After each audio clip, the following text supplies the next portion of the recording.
I went to my first underground party, and I saw a DJ playing, and I was like, oh, that's kind of cool.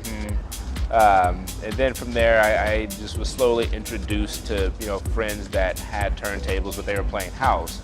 And me being at that age, I was maybe 18, and I basically grew up heavily in the hip hop scene. So I'm thinking DJs should be cutting and scratching and all kinds of stuff. But these guys are just like, mixing, letting a track play for a minute, and then trying to play this track and doing little tricks. But I'm just like, it's quite boring. Yeah. I was just like, you're a DJ?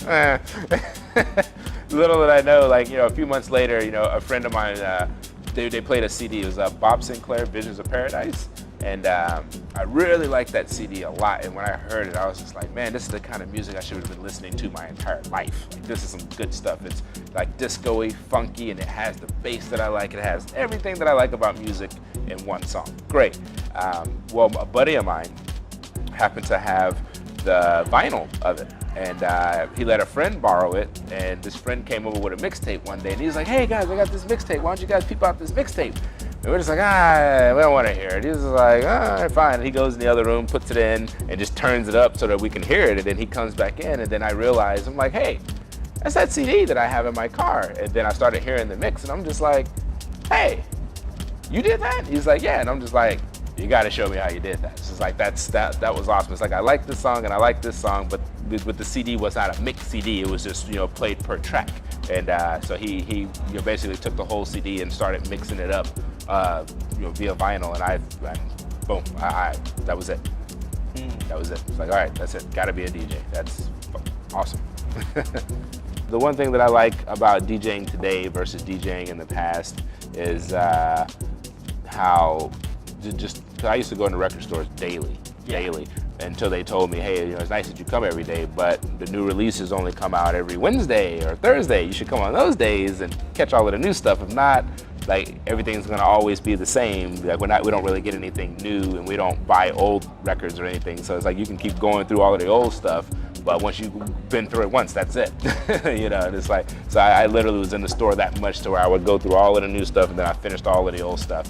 But with the digital age of DJing, it's so much better because there's so much more available as far as tracks to buy. A couple of record stores, you only had what they have, like whatever distributor sent them, or what they, the distributor gives them a list of, hey, these are the tracks we have, and they're like, okay, we'll take these, and these, and they could be missing several good ones that you would have liked. So with the digital age of DJing now, it's much better because you have all of it there. You just click, no, click, maybe.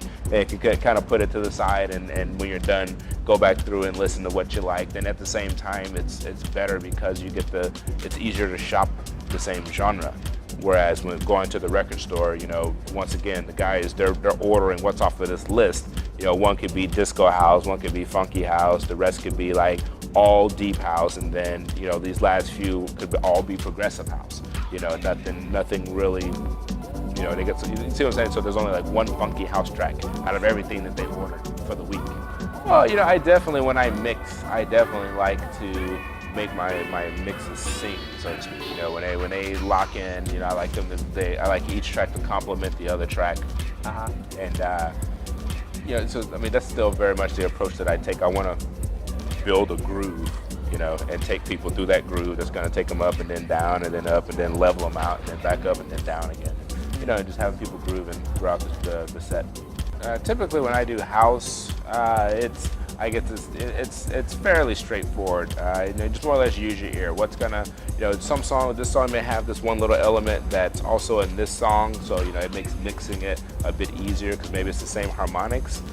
Typically, I do prefer to go on the harmonic scale to make sure that everything is sounding good. But there's just sometimes when you're going with feeling, the next track that you want to play may not harmonically go with what you're playing, but even still, it's gonna sound, the normal person wouldn't be able to tell anyway. You know what I mean? They're just thinking, oh yeah, I know this song, or you know what I mean? So they wouldn't know anyway. So it's only like a really picky DJ would. Well, when you go to different clubs, the booth seems to always have like a different console. Like over here, it's a Pioneer, but maybe it's different at other places. How does that impact the way you approach a sound at all, or? No, nowadays I use a DJ controller. Yeah. So no matter where I play, I just take my own stuff. Oh, okay. Yeah, I played in lots of terrible clubs, not just in Taipei, but in America as well. And like, you know, like for example with turntables, oh my lord, there's so many things that can go wrong with a turntable that because most people would tell you turntables are solid, and yes, they are solid, but you know, you can have a problem with tone arms, needles. There's various little things can go wrong with the turntable, but for the most part, you know, they are pretty solid as tanks.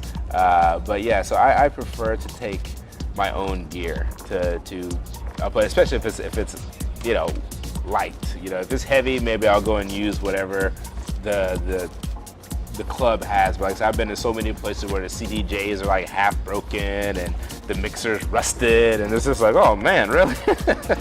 You know, so it's like I definitely want to have my own gear, you know, most of the time when I go. Yeah, so yeah, it doesn't really affect me these days. All right. Well, I gotta ask then, what's normally in your kit bag? Well, at the moment, Numark Mix Pro 2. Was lugging around a Numark NS6, but the difference in between it's about 10 pounds or so. So it's definitely a lot easier lugging that around versus the big Numark. But of course, in lugging that with the Numark, I had so many other options available, like with the features of loop rolling and just the different tricks that I could use with that particular controller. Can't do so much with this one because it's pretty bare bones. It has, you know, 3 effects and whatnot, but but the software that comes with it is pretty bare bones. It's just basically the basics. Well, of course, if I buy new songs, I'm listening to all of those artists: James Dexter, Rishi K, just loads of guys. Manus. I'm trying to reach out to different producers and whatnot, you know, especially if I like their music a lot, to see if, you know, we can, you know, work on anything together and whatnot. But yeah, as far as what I listen to though, like I still jam like all of the classics that I have in my library, like Tribe Called Quest. You know, I still listen to lots of hip hop on a daily basis. I grew up playing orchestra, so I'm not opposed to you know, orchestral type music. I mean, I like everything. I grew up in Texas, so you know, I love classic rock. There's not a type of music that I don't like. And so, where can folks find your stuff? Facebook. Well, that's my DJ page. But as far as my stuff, SoundCloud, www.soundcloud.com/digitald TPE, or Mixcloud, same thing. Mixcloud, www.mixcloud.com/digitald TPE. You can also go to YouTube and type in Touch at Tav.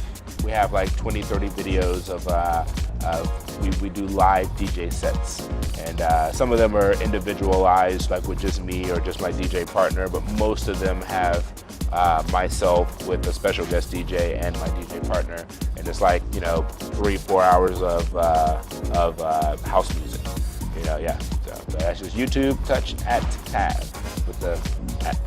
For the camera, I should probably. Here's there you go. We'll put the text on the screen. Yeah, okay. All right, cool. Well, hey, thanks for talking to me. No problem. Thank you. Pleasure.